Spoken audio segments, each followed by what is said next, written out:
आज के वीडियो में हम भर्तृहरि के नीति शतक के श्लोक का अध्ययन करते हैं। इस श्लोक में कवि ने लोक व्यवहार के गुणों का निर्देश करते हुए बताया है कि उक्त गुणों का पालन करने पर कोई भी व्यक्ति लोक व्यवहार में पारंगत हो सकता है और ऐसे व्यक्ति का जो आचरण है उससे संसार में भी लोक मर्यादा बनी रहती है। तो उनका मूल श्लोक क्या है उसका उच्चारण करते हैं। दाक्षिण्यम स्वेजने दया परिजने शाठ्यम सदा दुर्जने प्रीति साधुजने नयो नृपजने विद्वज्जने चार्वजन शौर्यं शत्रुजने क्षमा गुरुजने कांताजने धृष्टिता एचेवं पुरुषा कलासु कुशला तेष्वेव लोके स्थिति। भर्तृहरि इस श्लोक में कहते हैं कि स्वे जने दाक्षिण्यम। इस श्लोक का जो अन्वय है बहुत ही आसान है। इस श्लोक में आवश्यकता इस बात की है कि कवि के मूल भाव को, श्लोक के मूल तथ्य को ठीक से समझा जाए।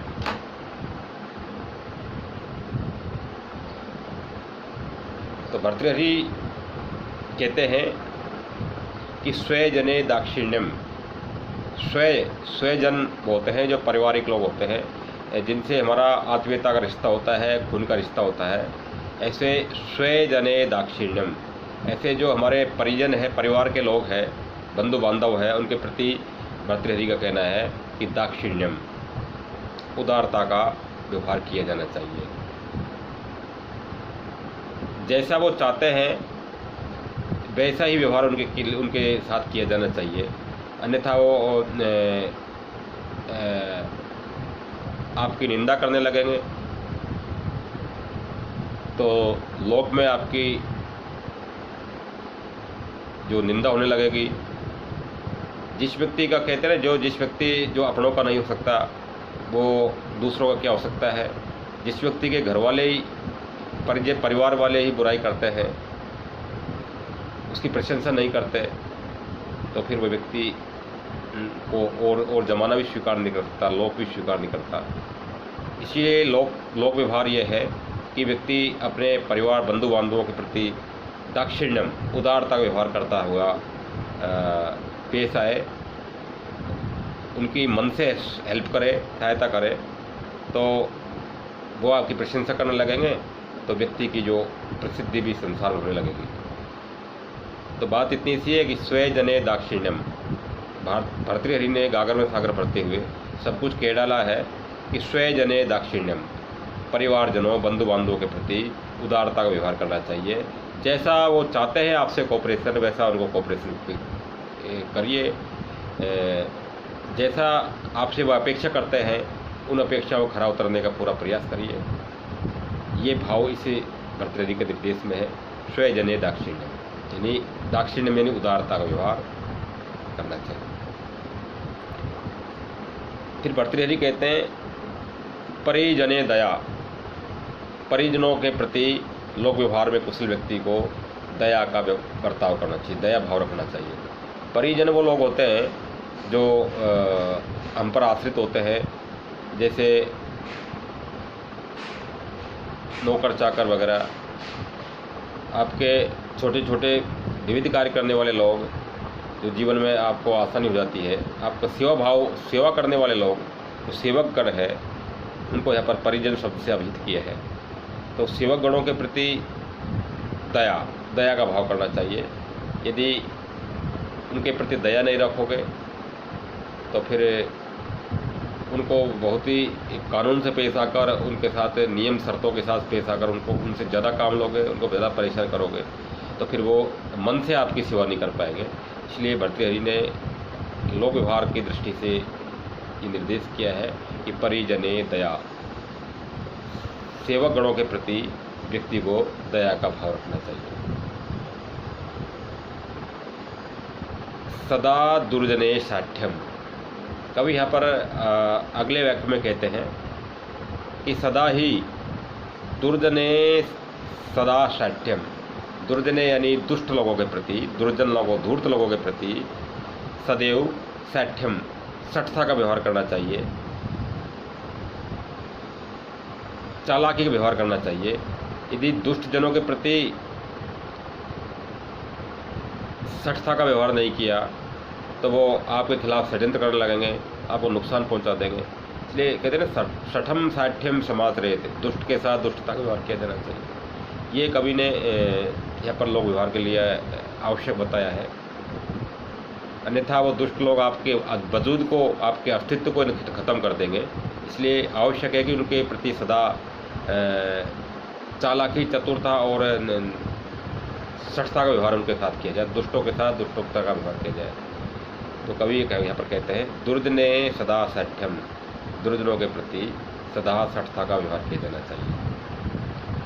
प्रीति साधु जने, साधु जने प्रति, कवि कहते हैं कि सज्जन लोगों के प्रति, जेंटिल पर्सन्स के प्रति प्रीति, प्रेम पूर्वक व्यवहार किया जाना चाहिए। प्रेम में यहाँ पर उनके प्रति श्रद्धा, उनके प्रति स्नेह, उनका सम्मान, ये सब शामिल है। यहाँ पर जो प्रीति शब्द बहुत ही व्यापक अर्थ लिए हुए है। तो साधुजनों के प्रति, सज्जन लोगों के प्रति प्रेम पूर्वक व्यवहार किया जाना चाहिए। जब प्रेम होगा तो सम्मान, श्रद्धा, समर्पण सब कुछ आ जाएगा। नृपजने नए, राजा लोगों के प्रति नए नीति का व्यवहार किया जाना चाहिए। राजा लोगों के साथ हम नीति से पेश नहीं आए तो वो लोग दंड दे देंगे। इसलिए लोक व्यवहार में कुशलता ये कहती है, लोक व्यवहार ये कहता है कि नृपजने नए, राजाओं के प्रति नीति का बर्ताव करो। कमज़ोर के प्रति कोई भी अनैतिक व्यवहार कर लेता है, चल जाता है, क्यों कमज़ोर प्रतिकार नहीं कर पाता। लेकिन यदि राजा जैसे समर्थ लोगों के साथ नीति का बर्ताव नहीं किया तो कठोर दंड दे के वजूद खत्म कर देंगे। इसलिए सज्जन व्यक्ति को तो सही, अच्छे व्यक्ति को, लोक व्यवहार कुशल व्यक्ति को चाहिए कि राजाओं के प्रति नीतिपूर्वक व्यवहार करें ताकि उनके दंड से, उनके कोप भाजन होने से बच जाए। विद्वत जने च आरोजम, च और विद्वत जने आरोजम, विद्वान लोगों के प्रति विनम्रता का व्यवहार करना चाहिए। विद्वान लोगों को अपनी दौलत का नशा नहीं दिखाना चाहिए और कोई तरह का जो घमंड है उसको नहीं दिखाना चाहिए। विद्वान लोग, चूँकि कवि ने पिछले अपनी विद्वत पद्धति में ये कहा कि विद्वान से कबीर से नहीं करना चाहिए राजा लोगों को और सत्तासीन लोगों को भी, क्योंकि विद्वानों की क्या प्रतिस्पर्धा, जिनके पास विद्वता है उनके पास संसार का सब कुछ होता है, उनसे कोई मुकाबला नहीं कर सकता, उनसे कोई बड़ा नहीं हो सकता। इसलिए ऐसे महान लोगों, विद्वान जनों को के प्रति अभिमान का भाव क्या दिखाना। इसलिए कवि यहाँ पर कहे आर्जव, ये सरलता के व्यवहार, नम्रता का व्यवहार करने का निर्देश देते हैं।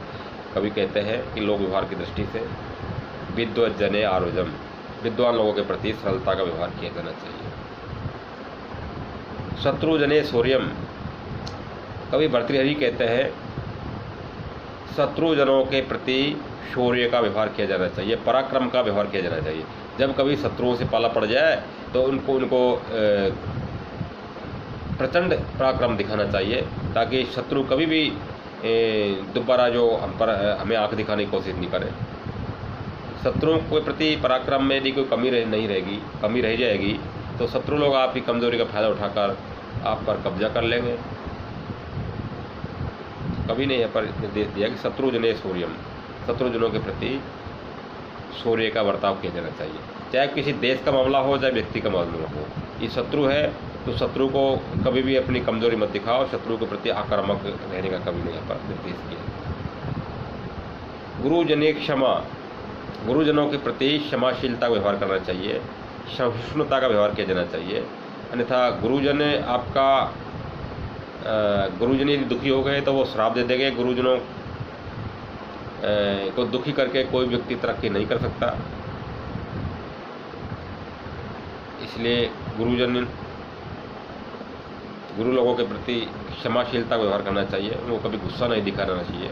मन में कोई गुस्सा हो तो भी उसको प्रकट नहीं करना चाहिए कि ये गुस्सा करना ही गलत है गुरुजनों के प्रति। तो उनके प्रति क्षमाशीलता, सहिष्णुता। यदि गुरु से कोई मन में कोई भ्रांति हो गई हो तो भी क्षमाशील रहो, गुरु के प्रति मन में कोई बुरे भाव मत लाओ। ये कवि का कहना है। गुरुजने क्षमा। क्षमा एक व्यापक शब्द है इस यहाँ पर इसी श्लोक के संदर्भ में, गुरुओं के संदर्भ में। तो कवि ने गुरुओं के प्रति क्षमा शब्द का प्रयोग किया है। क्षमा यहाँ पर गुरुओं के प्रति श्रद्धा, गुरुओं के प्रति सहज, अक्रोध का भाव, ये सब व्यापक अर्थ लिए हुए हैं। कांता जने दृष्टता। कवि ने कहा है कि कांता जनों के प्रति, स्त्रियों के प्रति दुष्टता का व्यवहार किया। दृष्टता यानी प्रगल्भता। यहाँ पर दृष्टता शब्द का अर्थ प्रगल्भता है, चतुरता है। यानी कि स्त्रियों के प्रति चतुरता का व्यवहार किया जाना चाहिए। स्त्रियों की बातों को आपने ओबहू मान लिया तो वो आपको अपने जाल में फंसाती हुई अपने इशारों पर नचाती रहेगी, और वो सब कुछ आपकी डायरेक्शन, आपकी दिशा को ही, दशा और दिशा दोनों को खराब कर सकती है। इसलिए स्त्रियों का सम्मान करो, लेकिन हर बात स्त्री के हिसाब से मानी जाए। उनके गुलाम नहीं बनना चाहिए। हर निर्णय स्त्री के हिसाब से दबाव में आने कर नहीं लेना चाहिए। कवि ने यहाँ पर दृष्टता शब्द का प्रयोग किया, यानी प्रगल्भता, चतुरता। यानी स्त्री की बात मानो, उनसे पूछो, उनकी राय का महत्व है, लेकिन सब कुछ ही उनकी राय के हिसाब से किया जाए वो अलोकतांत्रिक होगा और वो सही भी नहीं होगा। परिवार के फैसले हो चाहे अन्य फैसले हो या किसी भी संस्था के हो, तो स्त्रीजनों के प्रति चतुरता से पेश आने का कवि ने कहा है कि यानी कि उनकी बात को जो आप विवेक को ध्यान में रखते हुए ही उनके साथ उनकी बातों को महत्व देना चाहिए। कुछ लोग ऐसे होते हैं कि स्त्रीजन की जो कंसेंट है, उनका जो परामर्श चाहे वाजिब ना हो तो भी हाँ में हाँ कर ताली बजाने लग जाते हैं, और गलत बात को लेकर भी उनको इशारों में चले जाते हैं, तो सब कुछ उल्टा पुल्टा हो जाता है। कुछ संस्थाओं में भी ऐसा होता है, परिवार में भी ऐसा होता है कि व्यक्ति परिवार में और भी चाचा, ताऊ, भाई, भतीजे और भी हो सकते हैं, लेकिन कोई व्यक्ति परिवार में स्त्री मोह फंसकर यदि सब कुछ उन्हीं के हिसाब से करने लग जाता है, गड़बड़ होता है। जैसे महाराजा दशरथ ने कैकेयी के हिसाब से कुछ फैसले लिए तो कुछ गड़बड़ हो गया। यदि वो विवेक का इस्तेमाल करते तो उनको इतने पावर नहीं देते, वचन नहीं देते, और इतना सब कुछ भगवान राम जी को वनवास नहीं लेना पड़ता। तो इसे अर्थ को समझने की आवश्यकता है। कवि कहता है कांता जने दृष्टता, कांता जनों के प्रति प्रगल्भता का व्यवहार करो, चतुरता का व्यवहार करो। तो यहाँ पर शब्दों के मूल कथ्य को, भाव को समझने का प्रयास किया जाना चाहिए। अंत में कवि कहता है ये पुरुषा एवं कलासु कुशला। ये पुरुषा, जो लोग, जो संसारी व्यक्ति, एसु